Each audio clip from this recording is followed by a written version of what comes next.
Jack lived in a room that was spacious enough for his needs at 16 by 16 feet. It featured beige carpet covering the length of the room, but that suited him just fine. He didn't require or desire much more. Jack Hebert definitely didn't need the 3,200 square foot house his wife had insisted they buy. Initially, he had objected. With just him, his wife, and their 16-year-old daughter, they simply didn't need that much space, especially since Deidre would likely move out in just 2 years.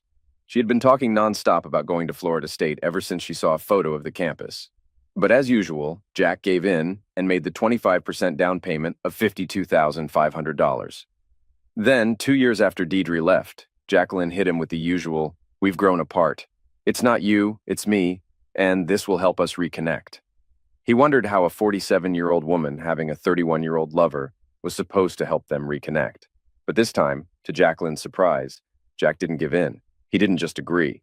"You'll end up with nothing," she screamed, her normally pretty face contorted in anger when he told her he was moving out. "That's fine. At least I won't end up with an old woman," he said, finishing packing his suitcase. Miller's Electronics sold him the equipment. It was easy to hide them around the large house. Jacqueline wasn't very meticulous with cleaning or observant of her surroundings. He found out Jacqueline's lover was a teacher at Baylor Lake High School. That's where they met. Brian taught English, and Jacqueline was the librarian. Jacqueline and Brian thought Jack should go along with their plan. They'd have their affair. Then Brian would return to his wife, and Jacqueline would return to her husband. But Jack Hebert didn't become the head accountant for St. Elizabeth Public Utilities by being careless. He earned that position through careful and meticulous work. As planned, Brian and Jacqueline went to Sweet Peas for their fried catfish dinner that night. Brian's parents happened to be there, seated at a table. Brian awkwardly introduced Jacqueline as a colleague. "So, where's Michelle?" Brian's mother asked directly. She's at home with the girls," Brian stumbled. "Yes, she mentioned that," his father interjected. "Said you had some kind of parents-teachers conference or something tonight." Yeah, well, we do, but we took a little break to grab a bite," Brian stammered. Both of Brian's parents replied skeptically, clearly not buying his excuse. After a quiet dinner, the once affectionate couple went to Foxtrot's lounge for some dancing. Jacqueline loved dancing, but Jack didn't enjoy it much, considering himself clumsy on the dance floor. At Foxtrot's, Jacqueline's mother and stepfather were dancing. "Yes, dear, your husband slipped Roger a couple $100 to bring me here for dancing and drinks," her mother chuckled. Then she glanced at Brian and raised an eyebrow. "But, what are you doing here?" she asked Jacqueline. Well, Jack isn't really into dancing, so..."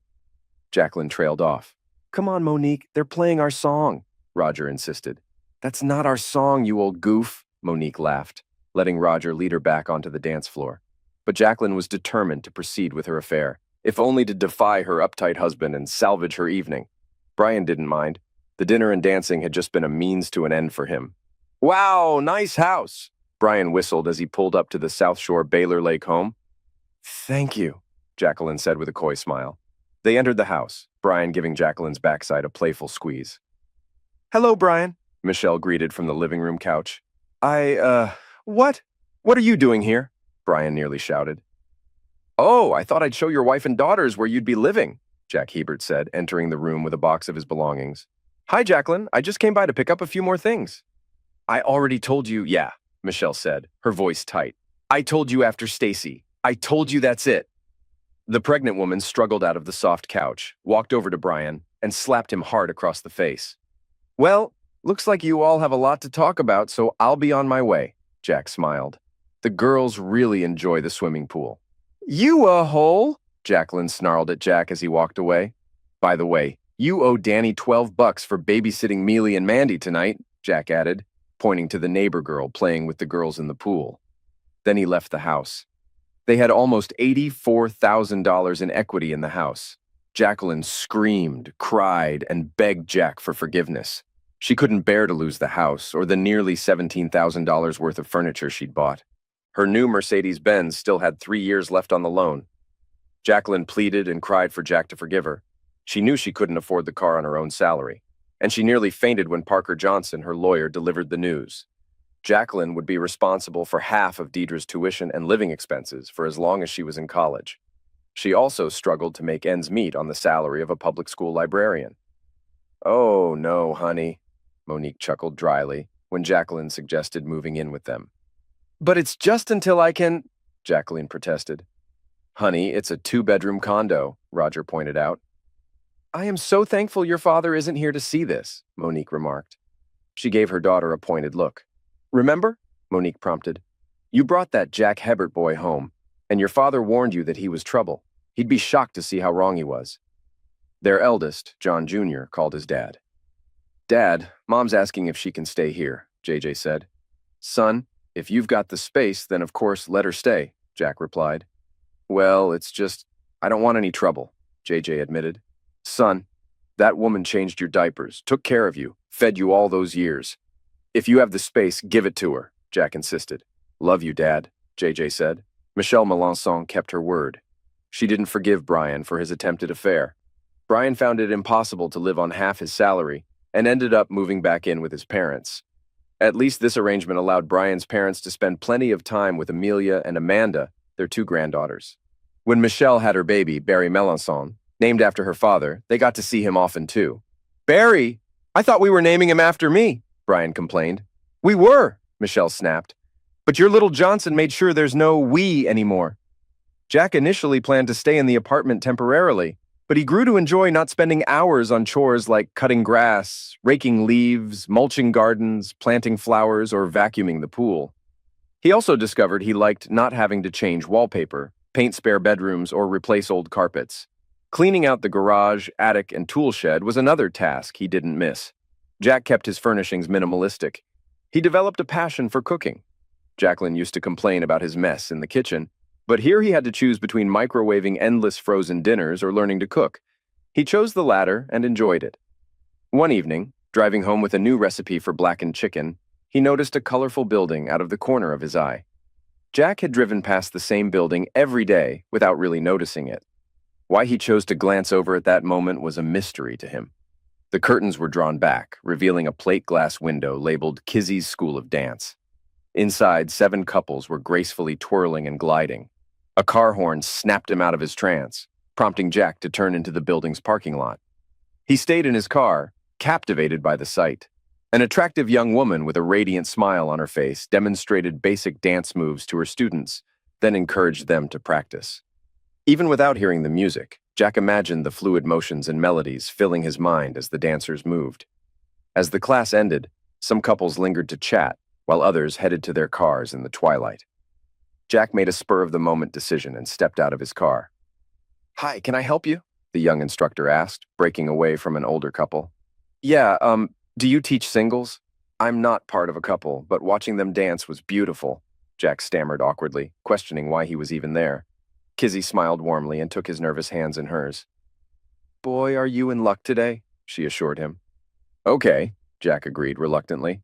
Come on, let's see what we can do, Kizzy said, guiding him to the front desk. He signed up for her 12-week program and committed to attending on Wednesday nights. 6 o'clock, and I'll introduce you to your dance partner, Kizzy said, handing him his receipt. This really is my lucky day, Jack grinned. Later that evening, as he cooked dinner, Jack found himself humming the music that had played in his head while watching the dancers. Jack first met Jacqueline Adams at Cabrini High School. Her family had recently moved from Stepping Stone, Louisiana, so that her father could work at the Baggett mattress factory. She was attractive, but not notably standout among the other beauties at Cabrini High School.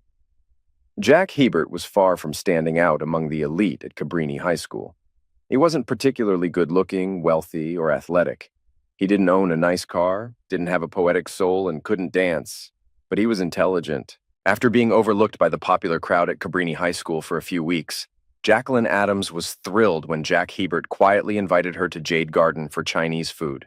When her father dismissed Jack Hebert as a deceitful person, Jack gained some respect in Jacqueline's eyes. Cabrini held an autumn formal, and Jacqueline expected Jack to ask her.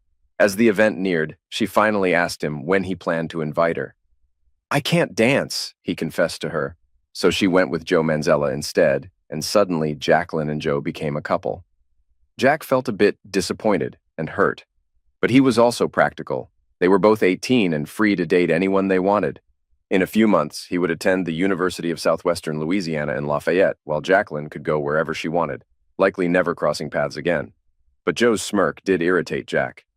"Hey, Hebert, how's it going?" Joe teased. "Oh, going well, Manzella. And how's Gina?" Jack replied, referring to Joe's older sister known for her promiscuity. Joe was strong, but Jack was clever. When Joe swung at Jack, he ducked, causing Joe to hit the cinder block wall instead. "Ouch, that must hurt," Jack chuckled as Joe stared at his swollen hand in dismay.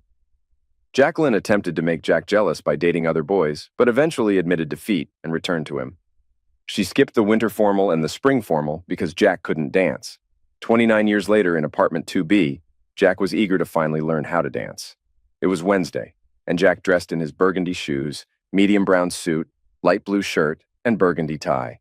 Those burgundy shoes were the most comfortable pair he owned. "I could have sworn today was Wednesday," Jill, an administrative assistant from Human Resources, remarked, as Jack walked past her cubicle. "It is Wednesday," Jack replied. "No, Wednesday is navy blue day," the young woman grinned. "You usually wear your blue and gray tie, or the one with the yellow dots." "Not anymore," Jack grinned back, mixing things up a bit. "Is that a new suit?" Rhonda, another accountant, asked. "No, it's his Friday suit," Bill, one of the IT guys, chimed in. "Oh," Rhonda nodded, staring at Jack curiously for a moment before returning to her computer screen. "No, Bill, look.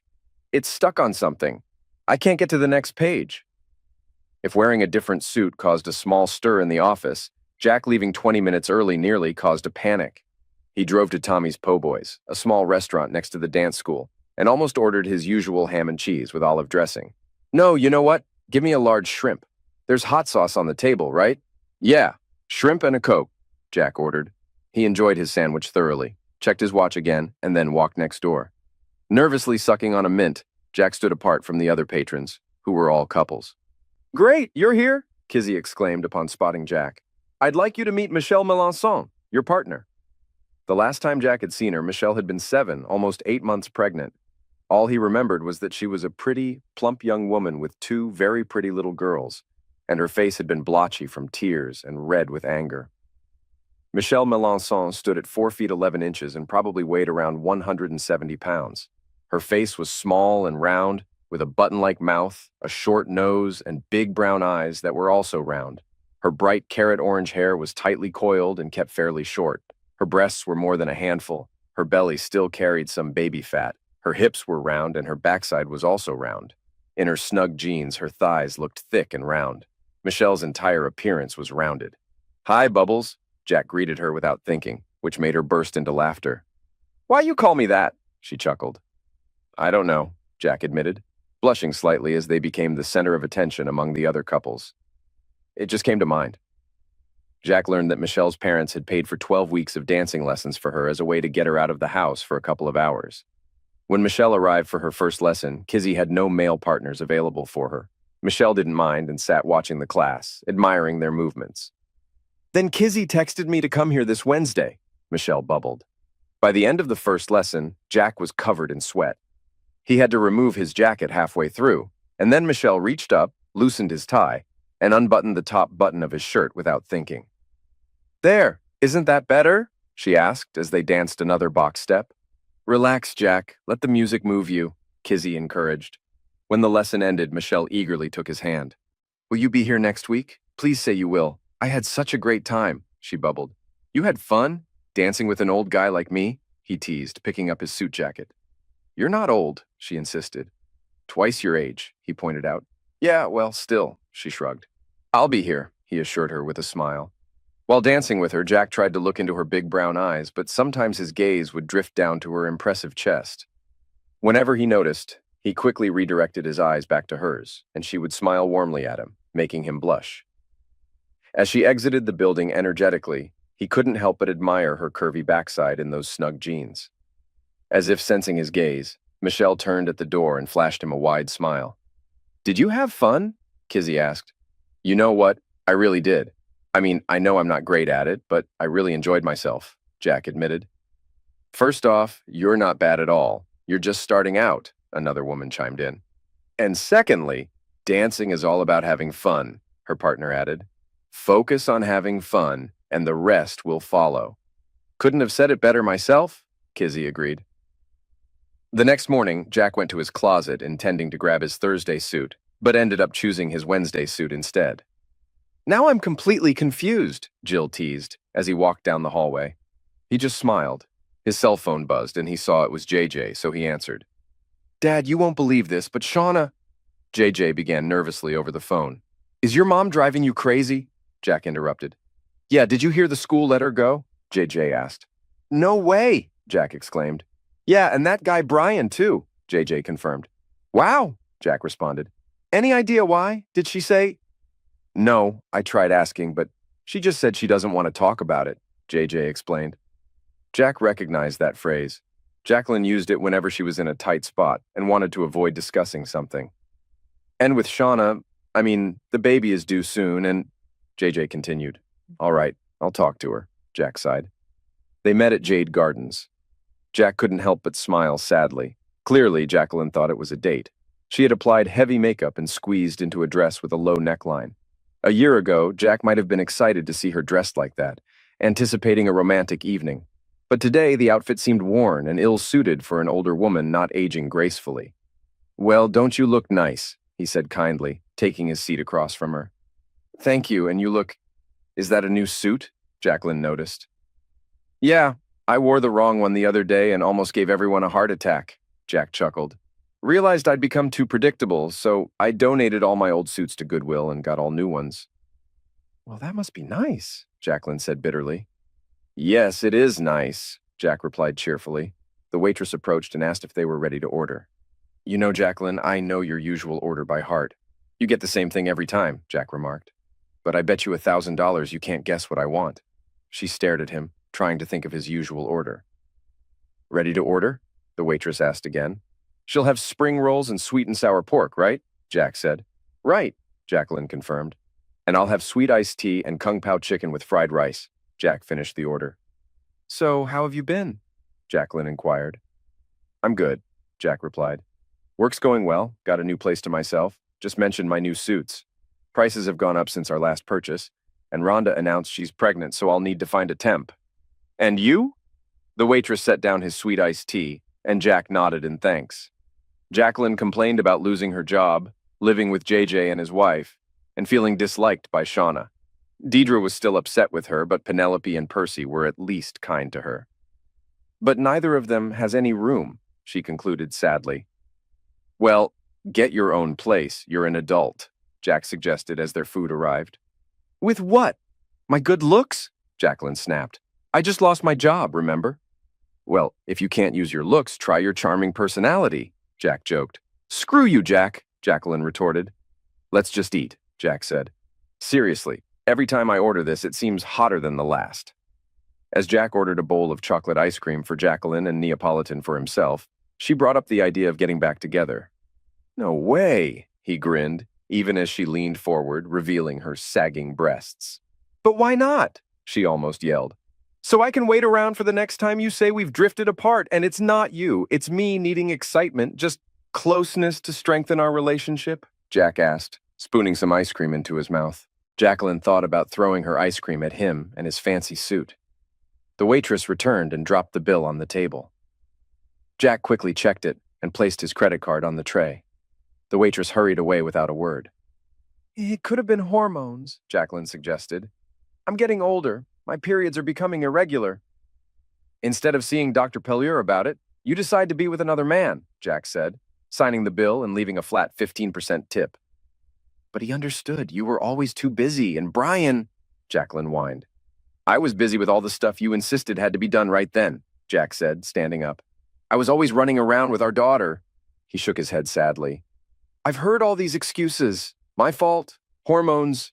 Brian listened, Jack said. But I haven't heard Jacqueline say she's sorry, or admit it's her fault. But I am sorry, Jacqueline said quickly. JJ and Shauna need that room for their baby, Jack said. So you need to find a nice little apartment or something. St. Elizabeth Courthouse has a program to help you find a job. Use it. Jacqueline burned another bridge. When she got back to JJ and Shauna's small bungalow, she screamed at Shauna, calling her names. Thanks, Dad, JJ said with bitterness in his voice on the phone. Nope. I talked to your mom and told her you guys needed that room for the baby, Jack argued. Whatever she said or did after that, that's her responsibility. Jack caused a stir at St. Elizabeth's Public Utilities when he showed up on Friday. Instead of his usual medium brown suit, he wore khakis and a button-down shirt. But when 5:10 rolled around the next Wednesday, Jack emerged from his office wearing snug blue jeans, a baby blue pullover shirt, and penny loafers, with his suit draped over his shoulder. It sent a mild shockwave through the building. "And you're leaving 30 minutes early?" Rhonda asked. Go, Jack," Garrett from IT cheered. At Tommy's, Jack ordered a fried oyster po' boy and a cola. After finishing, he had to admit that the hot ham and cheese with olive dressing was still his favorite. "Well, hey, you never know until you try," he mused aloud. Michelle awaited him with a wide smile, bounding over to greet him. "That looks way more comfortable than that fussy old suit," she complimented, rubbing his arm. "Hi, Bubbles, you're looking good too," he grinned. She burst into laughter at being called Bubbles. He felt much more relaxed and genuinely enjoyed their lesson. "Well, back to the kids," Michelle said as Kizzy congratulated everyone on a great class. "I'm sure Barry's hungry by now." "Barry? Oh, right, the baby," Jack smiled. "How are the little ones?" "Mealy's been asking why we can't live with Daddy almost all the time now. Mandy's starting to fuss about it too. But that's just because Mealy is, and as long as Barry has a dry diaper and a boob to suck on, he's happy," Michelle confessed. She beamed a big smile when he glanced at her ample chest. "See you next Wednesday, Bubbles," Jack grinned. "I'm going to come up with a nickname for you," Michelle teased. "Yeah, sure. Can't wait," Jack replied. Next, Percy called Jack, complaining about his mother. "Dad, please do something," Percy whined. "She's been here for 2 days, and already Addison's ready to end her. Or me." "What, am I supposed to be the enforcer?" Jack asked. That's exactly what Jacqueline asked him when he called her to tell her to leave Percy's one-bedroom apartment. "My place is only $425 a month." "You can't say you can't afford $425, Jack reasoned with her. "I got fired from my job, Jack. It's hard to rent an apartment with no money." Jacqueline raised her voice. "Jacqueline, we sold the house," Jack reminded her. "We each got a check for $42,000. What happened to all that money?" She didn't answer his question. Instead, she pleaded with him to reconsider reconciliation. "Do you remember what you said to me when I asked if you wanted to go to the Catskills?" Jack reminded her. "My last vacation, I said, hey, why don't we go to the Catskills? We loved it there last time we went. Remember what you said?" "No, you know I don't," she snapped. "But I'm sure you do." "You said, why bother?" "Well, Jacqueline, why bother? Reconciling? Why bother?" Jack said. Penelope gently let her mother know that as much as she loved her, there simply wasn't space for her at her apartment. "And besides that, Mom, you hate dogs. And Samson and Delilah were here first," Penelope added, as her 2 Irish wolfhounds sought her attention. Jill asked as he walked past her cubicle holding his suit. "All right, Jack, where are you headed?" "What's up?" he chuckled. "I don't interrogate you every time you leave." "Yeah, but you're not smiling like that every time either," she grinned. Jack knew that if he spilled the beans to Jill, the whole office would know by morning coffee. They all knew about his divorce from Jacqueline and the reasons behind it. Women were approaching him, calling Jacqueline names and reassuring him not all women were like her. Some men were patting him on the back quietly while others avoided him altogether. "Okay, Jill, but this stays between us," Jack said. "You know I won't spill," Jill promised eagerly, eyes shining with curiosity. "Well, every Wednesday, after my divorce, trying to make ends meet on half of everything," Jack explained. "Yeah, that woman," Jill nodded in agreement.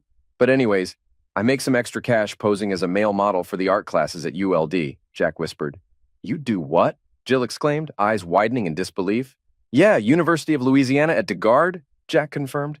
"They have these art classes where they pay me $100 to strip down and just stand there. I was so embarrassed the first time. One girl said she used up all her red paint trying to get my blush right. But hey, after that," Jack managed to hold his laughter until he reached his car. He was still giggling when he walked into Kizzy's. "Okay, Jackhammer, what's so funny?" Michelle asked, taking his hand. He blushed, but shared with her what he had told Jill, the office gossip. They both burst into laughter, Michelle covering her mouth with her delicate hand.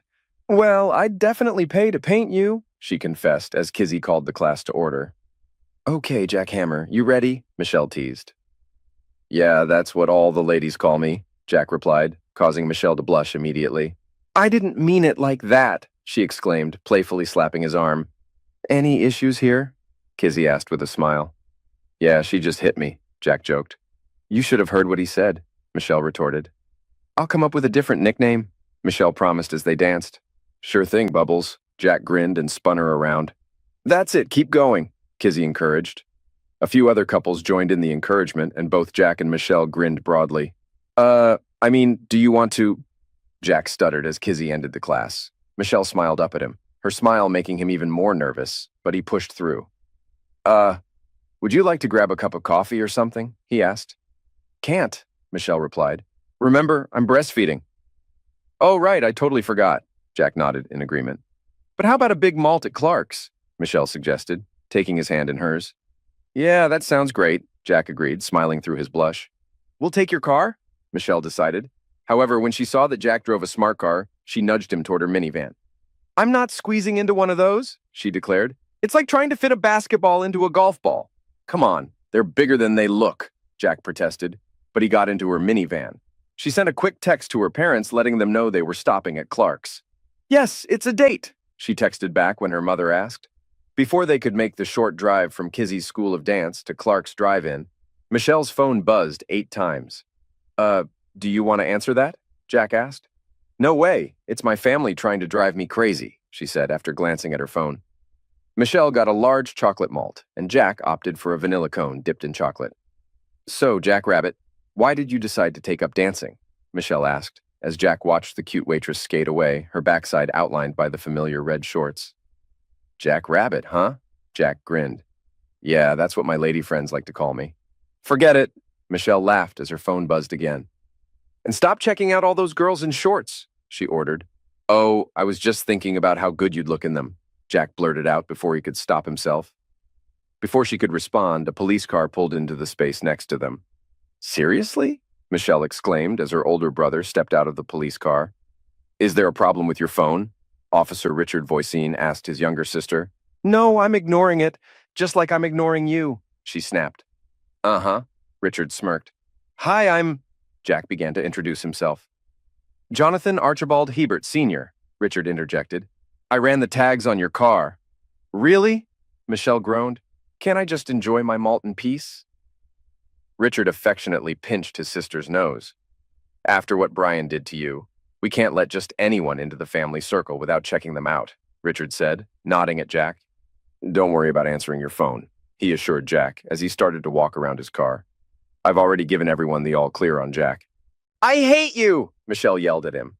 Uh-huh, love you too, Richard chuckled, opening his door. You should bring him over on Sunday. Jack chuckled, and a moment later, Michelle joined in. I'm so sorry about that, she said. What an awkward first date, huh?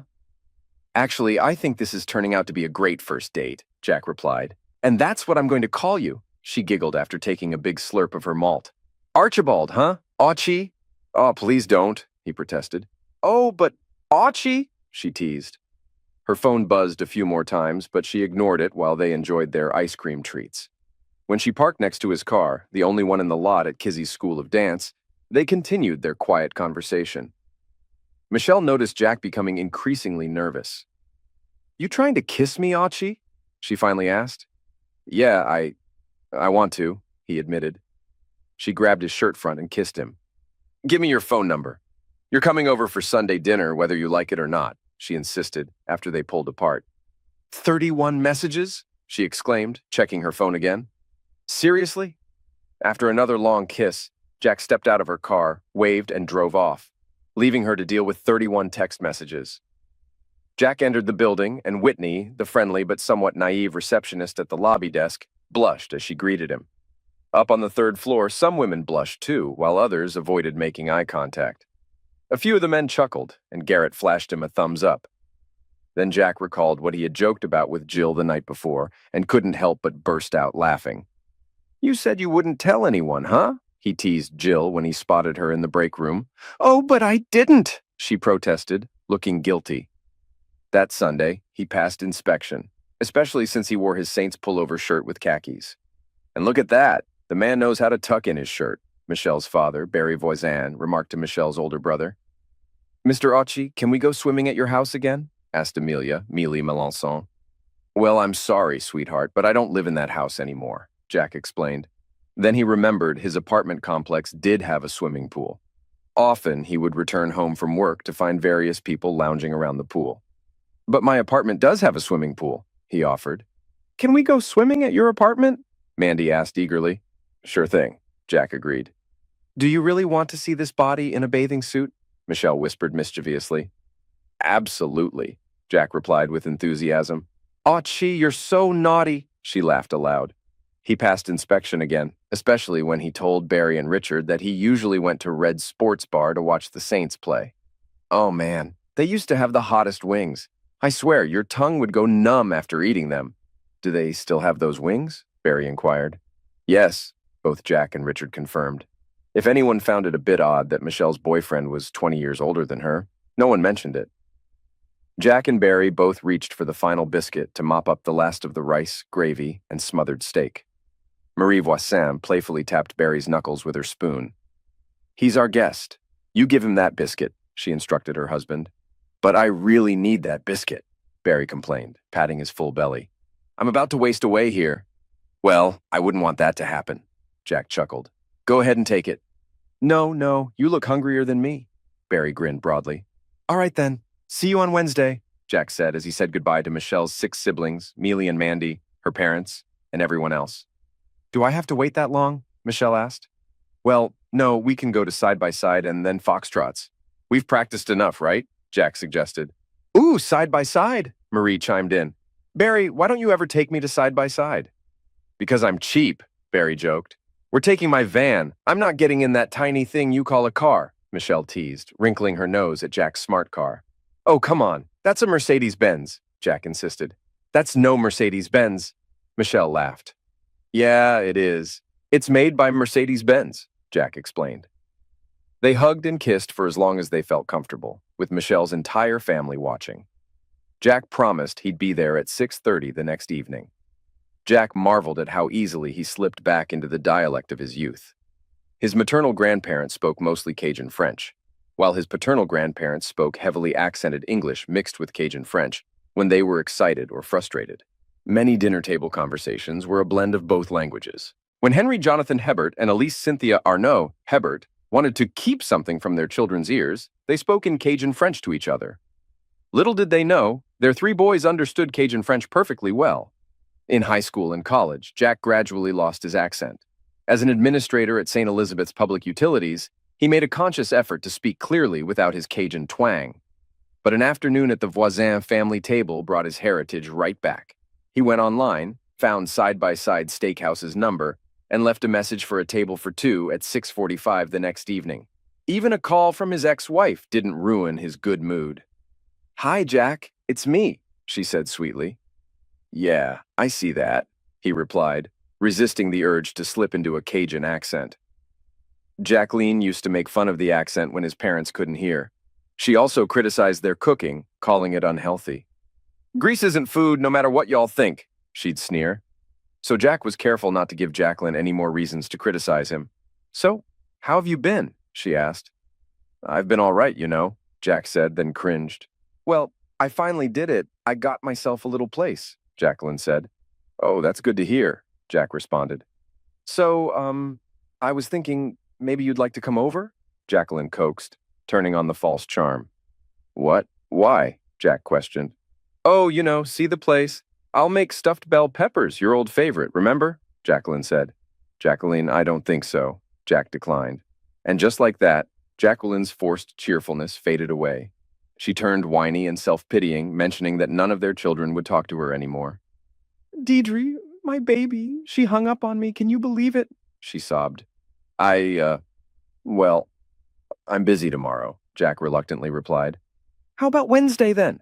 Jacqueline quickly suggested, her tears drying up as fast as they had started. No, I've got plans on Wednesday too, Jack said. What are you doing? Jacqueline demanded to know. Jack briefly considered telling her what he'd told Jill. I'm taking a course at school, brushing up on a few things, he said. It wasn't entirely untrue. Over the years, he had taken courses at the University of Louisiana at DeGard to sharpen his skills. He just didn't feel like mentioning that he was refining his dancing skills. Well, how about Tuesday then? She proposed. Yeah, okay, Jack agreed. At 10:30 on Monday morning, a young woman named Lacey called his cell phone to confirm his reservation for 2 at Side by Side Restaurant at 6:45 that evening. We look forward to seeing you, Mr. Hebert, Lacey said cheerfully. Not as much as I do, Jack joked, and Lacey giggled. Michelle also giggled when Jack called her to remind her about their date that evening. Like I'm thinking about anything else, she asked. With a love you, Achi, Michelle ended the call. Jacqueline had not said love you until they had known each other for nearly a year. Even then, it was only in response to Jack's own declaration of love. Jacqueline had never used any terms of endearment with him. The only time she called him honey or baby was when she wanted something. Once again, at 6:30, Jack had to greet Michelle's entire family. Her parents, brothers, sisters, nieces, nephew. She only had one nephew named Richie. Mealy, Mandy, and Barry, who flashed him a toothless grin. Michelle wore a slightly snug dress that clearly was her best outfit bought long ago, likely before she was pregnant with Amelia. Damn, Bubbles, I should have gone home and dressed fancier, Jack commented, though he was already in a sharp black pinstripe suit, crisp white shirt, and a bold red tie. Why? You look good, she replied. Yeah, but not nearly as good as you, he said, making her blush with pride. Why don't you say things like that? Marie asked Barry. Because then I'd have to say it all the time, Barry teased, kissing his wife. Oh, you're fibbing, she laughed, returning his kiss. I'll give you a police escort, Richard joked. Do it and I'll end you, Michelle threatened playfully. Ah, Mr. Hebert, the hostess greeted them at the restaurant. Right this way. Michelle looked around the fancy restaurant in awe. The fanciest place Brian had ever taken her was Casa Ole, a Mexican restaurant. Her menu had no prices, and she asked about it. Sweetheart, it's so you don't worry about what you're ordering, Jack explained quietly, taking her small hand in his. You can get whatever you want. Looking into his warm brown eyes, Michelle felt her heart flutter. I love you, she blurted out suddenly. Her eyes widened and she gasped silently, trying to correct herself. Oh, I'm so happy to hear that because I'm in love with you too, Jack smiled warmly. You are? Michelle gasped. Meanwhile, Jill remarked as Jack exited his office, dressed in his usual Wednesday attire of jeans and a pullover shirt. What a difference a day makes, huh? Huh? Jack responded, curious. Well, yesterday, you looked like you'd lost your best friend when you left here, Jill observed. But tonight, you've got that Wednesday night smile plastered all over your face. Jack grinned even wider and continued on towards the elevator. The previous evening, he had visited his ex-wife's new apartment. Jacqueline had rented a one-bedroom unit that was slightly larger than Jack's, with a neat and tidy environment. The apartment complex was well kept, with no abandoned cars in the parking lot and clean grounds. At the Voisin's home, they bowed their heads for a prayer before the meal began. Since Sunday's lunch, Jack had made a habit of giving thanks before eating. I'm not poisoning you, you know. No need to pray, Jacqueline teased when she noticed him bowing his head. Throughout dinner, Jacqueline continued to complain. She griped about the high rent, the cost of furniture, her boring job at the courthouse, and the noisy neighbors. Must have been some great closeness, Jack muttered to himself. That's all I can think about. It must have been really great. Once again, Jacqueline brought up the idea of getting back together. Did you hear what I said? Jacqueline asked, trying to hide her irritation. Jack finished chewing his casserole, took a sip of his iced tea, and faced her. Why did you cheat on me? He asked directly. What? What does that have to do with? Jacqueline stammered. It has everything to do with it, Jack replied firmly. He placed his napkin on the table. Jacqueline, for whatever reason, you decided to sleep with Brian Melanson. I told you not to do it. I told you I wasn't okay with it. I warned you it would end our marriage. But you went ahead anyway. The only reason it didn't. I messed that up pretty badly, didn't I? I really didn't think, Jacqueline admitted weakly. I know. You really didn't think I would fight back so hard. You really didn't think I would leave or file for divorce. You really didn't think you wouldn't get your way like you always did. Jack sighed. See? You're just as much to blame as I am. You always... Jacqueline started to argue. Jacqueline, I still haven't heard you say you're sorry, he interrupted, standing up. You're not done yet. You still have... Jacqueline protested. I'm done, Jack cut her off, heading toward the door. Don't call me anymore, okay? We have nothing more to say. He stopped at Clark's and ordered a chili cheeseburger and a vanilla malt. I'd be nervous driving around in that thing, his waitress admitted, eyeing his small car. Yeah, but I get 42 miles to the gallon, Jack agreed cheerfully. When he arrived home, he and Michelle exchanged text messages incessantly until 10 o'clock. Good night, Achi, she sent, along with a kissy face. Love you. Good night, he replied. Love you more, came her response. I know, he chuckled back. He laughed when she replied with a smiley face sticking out its tongue. Now it was Wednesday afternoon, and Jack was excited about dancing with Michelle. Whitney blushed deeply, but wished him a good evening. After a hot ham and cheese po' boy with olive dressing and a few dashes of hot sauce, Jack was energized and ready. "Achi!" Michelle exclaimed, bounding over to greet him. "Hi, Bubbles," he smiled, admiring her outfit. "You look good, yeah?" They danced, following Kizzy's instructions, correcting those who needed it, and praising those who did well. When the class ended, Jack bent down and softly kissed Michelle's lips. "So, it's Brian's weekend with the kids," Michelle coyly mentioned. "What are you thinking?"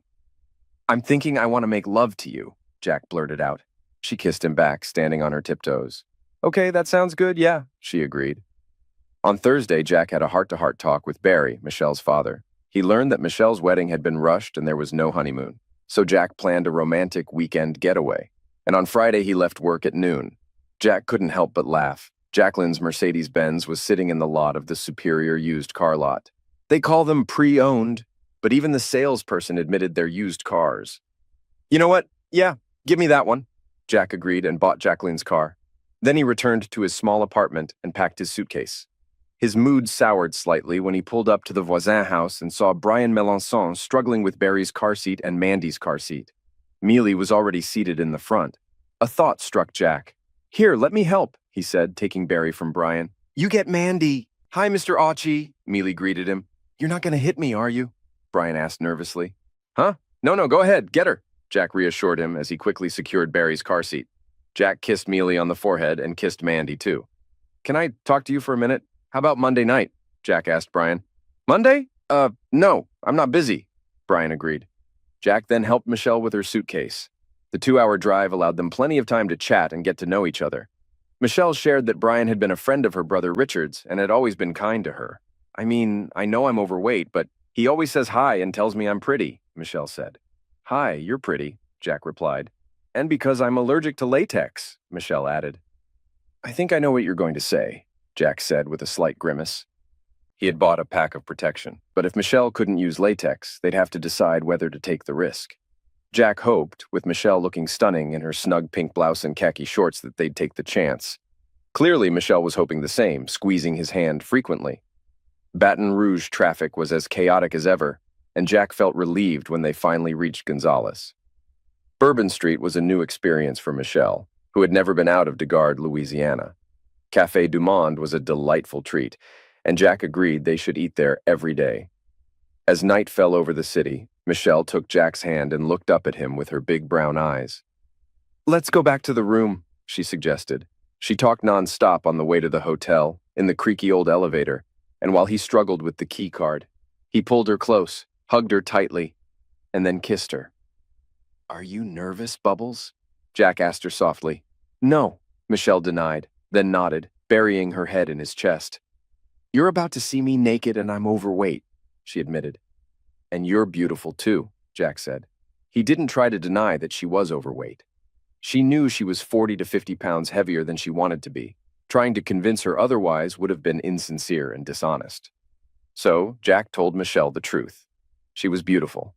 Regardless of her weight, she was beautiful. He guided her to the bed and gently pushed her down. She sat on the edge, watching as he turned off the room's 2 lamps and closed the curtains tightly. "There," he said, finding her in the darkness and touching her. "Now I can't see you." He kissed her deeply. "But I can feel you," he whispered, running his hand up and down her arm. "And I can feel you," she whispered back. "I love you, Achi." He interrupted their kisses to lift off her blouse. They kissed again. Michelle pulled off his Saints pullover shirt, and they kissed some more. "You're so beautiful, Michelle," he whispered as he unhooked her strong bra. "Why don't I feel like Bubbles?" she asked. "Who knows?" Jack said, and she chuckled. His hands explored her breasts and noticed the effects of breastfeeding. "Sorry," she murmured. "What? Why? You're so hot, Bubbles," Jack protested. Their kisses were full of passion and love. Upon hearing his declaration of love, Michelle eagerly kissed him back, pressing her breasts against him. Then she pushed him onto the bed, climbed on top, and straddled him. Meanwhile, Brian appeared nervous and anxious. Jack ordered coffee with evaporated milk from the counter and then walked over to Brian's table. Hey, Brian, how's it going? Jack greeted him, sliding into the bench across from him. Good. I'm good, you? Brian stammered. I'm good, too. Got a crock pot of black bean soup waiting for me at home, Jack replied, blowing on his coffee. So, what did you want to talk to me about? Brian brought up the subject.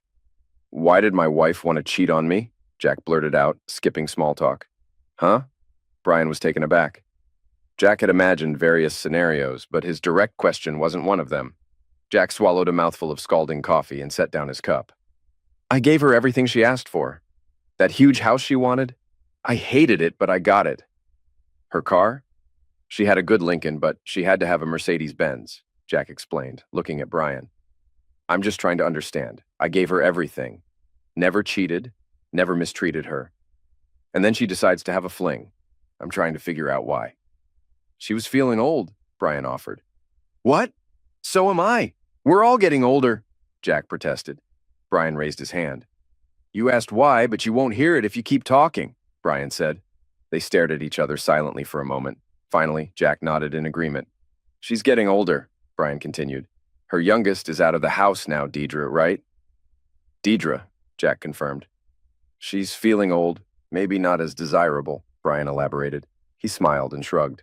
All it took was a compliment like, you look nice today, or your daughter's old enough for college and she was happy, Brian confessed. I always told her she looked good, Jack said angrily. Yes, but coming from you, it's different, Brian explained. You're the husband. It's expected from you, but it doesn't count the same way.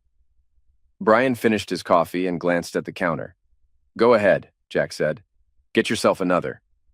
Brian got up and returned with a fresh cup. Anyway, she's smiling at me, flirting a little. It's flattering when a younger guy pays attention, Brian continued. He blew on his coffee, then winced when he burned his lips on the hot mug. It's hot, Jack agreed, sipping his own coffee. That's how I ended up with Cindy, the school secretary, Stacy, the chemistry teacher. That's the one Michelle caught me with, Brian confessed. Both men sat silently for a moment. All it takes is a little attention, and then they start complaining about their husband. He ignores them, doesn't take them out, prefers to sit around watching TV, Brian said. He took another sip of coffee, grimacing slightly at the heat.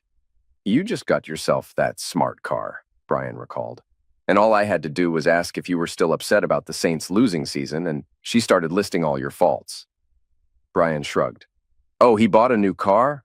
How selfish. He doesn't take you dancing? Prefers football? I bet he's not good to you in bed either, is he? Brian mimicked. Forget that I'm busting my ass for her every day, Jack snapped. Most husbands do, Brian admitted, but all I have to do is suggest it's not enough. Jack finished his bitter coffee, thinking to himself more than to Brian. And Michelle fell for you? He muttered. Oh, her? Always the chubby kid? Just had to tell her she was cute, Brian scoffed. Worst mistake. He stopped short, remembering he'd seen Jack outside Michelle's house the previous Friday. As the serpent left the Garden of Eden, he became an English teacher, Jack thought to himself, standing up. He couldn't help but grin. Brian Melanson knew how to charm women, but Michelle had confided in Jack that Brian wasn't great in bed. Michelle had revealed that Brian didn't enjoy giving BJ on her. Jack showed who's the best lover around here, smiled politely, bid Brian goodnight, and exited Jitter's coffee house. Jack drove back to his small apartment, dished out some black bean soup, and added extra hot sauce to spice it up. He and Michelle exchanged text messages throughout the evening. On Tuesday morning, Jack woke up not just with a smile, but also without feeling like a failure or a loser, a feeling that had plagued him for some time. He had carried lingering questions about why Jacqueline had cheated, whether it was her first time and where he had gone wrong as a husband and provider. However, he now saw more clearly that he hadn't failed. While he might have lost focus at times, it wasn't solely his fault. He also realized he had outgrown the bachelor pad he was renting. Epilogue. It was their 12th dance lesson that evening. Jack had enrolled them in 12 more lessons and paid for both his and Michelle's sessions, despite Barry offering to pitch in. Why do we have to go to McDonald's? Mealy asked, holding one of Jack's hands while Mandy held the other. Because they have hamburgers, French fries, and you can get a milkshake. Plus, there's a playground slide. And there's a toy in the box, too, Mandy added. As Jack and Michelle gracefully twirled on the dance floor, their movements fluid and beautiful, Jack looked down at Michelle with a smile. She looked back up at him, her face flushed with happiness and excitement. It's hard to believe 12 weeks ago you didn't know your left from your right, Kizzy complimented. The music began to fade, and Jack spun Michelle away from him. Then, as Michelle spun back toward him, Jack knelt down on one knee. Michelle looked at him puzzled. The other couples stopped dancing and turned their attention to Jack and Michelle, standing in the center of the large room. Michelle Voisin, I love you with all my heart, Jack declared loudly and confidently. Will you marry me? He presented a stunning yellow gold ring adorned with a 1-carat diamond flanked by 4 smaller diamonds. Michelle stared in awe at the ring, then threw herself onto Jack, bringing him down to the floor as she kissed him passionately. Oh, Archie! She exclaimed with laughter. The other couples clapped and cheered, enjoying the joyful scene as Jack struggled to stand up again. I suppose that's a yes? Kizzy teased, as Michelle finally released Jack. And all of you are coming to our wedding, got it? Michelle declared, admiring her ring. Seriously, Dad? JJ joked when Jack shared the news. My stepmom's younger than me? Deidre pretended to be dismayed that she wouldn't be the baby of the family anymore. Mealy assured her that being a big sister would be fun. It's awesome, she explained. I get to stay up 15 minutes later because I'm the big sister. So, I get to stay up 15 minutes later than you? Deidre asked playfully. Yep, Mealy confirmed. Dad, why do they keep calling you Mr. Archie? Percy inquired as they toured Jack's new house. JJ, Shauna holding their son Trey, Percy with his wife Addison, whose belly looked ready to pop at 8 months pregnant, Penelope with her partner Alyssa, and Deidre all turned to listen to the story. The first time I met Michelle, I called her Bubbles, Jack explained. Bubbles? Alyssa queried, her Cupid doll face creased with a smile. I don't know, she was just so lively and cheerful, and it just slipped out, Jack confessed. And then I discovered his middle name is Archibald, Michelle chimed in, squeezing his hand. And he's a huge Saints fan, Penelope nodded in understanding. Archie Manning is still the greatest quarterback the Saints ever had, JJ, Percy, and Penelope echoed what they'd heard all their lives, while Mealy and Mandy showed their new older siblings the stakes marking where their swimming pool would be dug. Deidre sidled up to her father. Sorry, Dad, I accidentally let it slip that you and Michelle are getting married next Saturday, Deidre admitted. Honey, so what? I'm not hiding it from your mother, Jack shrugged. He smiled as Mealy assured Shauna that she'd teach Trey how to swim. Well, she got kind of upset, Deidre added. It's her own darn fault, Jack said. She's the one to blame.